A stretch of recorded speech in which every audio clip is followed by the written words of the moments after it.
Our Mother of Perpetual Help invites us to share with her in the evangelizing mission of the Church. She does precisely that. She invites us to share in that mission. Evangelization is the reason for the existence of the Church on earth. How does our Blessed Mother invite us to share in the evangelizing mission of the Church? I suggest 3 ways. Here is the first. She calls us to an inward life. We have all, I'm sure, gazed lovingly at the image of our Mother of Perpetual Help.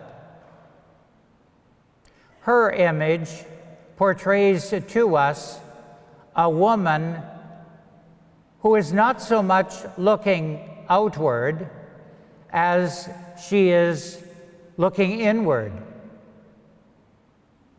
She is contemplating her own relationship with her Son Jesus. I have no doubt that she is contemplating her obedience to the call of God. She invites us to share in that same inward development. She invites us to examine ourselves on our current relationship with Jesus Christ, the inward development, the obedience in faith, in trust, in love, and in joy of ourselves to the will of the Father. For it is in that that we find our fulfillment and our peace. Here's the second way in which our Blessed Mother invites us to share in the evangelizing mission of the Church. She calls us to an outward life. Not only an inward growth and development, but also an outward growth and development. In other words, we see in her a desire to intercede with her Son in every way for our own good. She intercedes for us perpetually. That is what makes her so attractive. Her love for us is unconditional. Her love is not diminished by our sinfulness or even our neglect of her. She is, after all, our spiritual mother. At the cross on Good Friday, as Jesus was about to die, and as you have just heard in this evening's gospel, Jesus himself entrusted his mother to St. John the Apostle. St. John is a symbol for the Christian disciples of the world, all people for all times. We are included in that symbolism.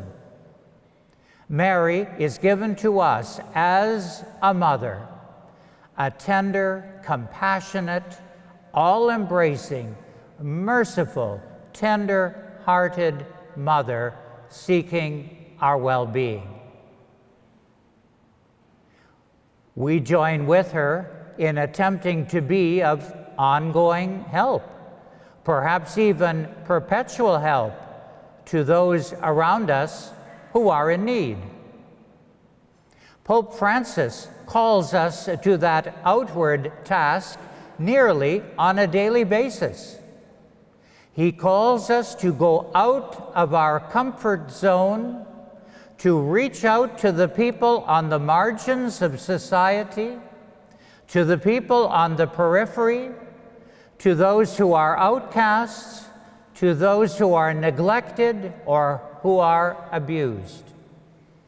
Indeed, we are the medical staff in the field hospital that is the world in which we live. We go out readily to the sick and injured, the hurting and the suffering around us, to bind up wounds and to bring ongoing help. Mary demonstrates to us that one of the best ways of evangelizing people is to show them goodness, to show them friendship.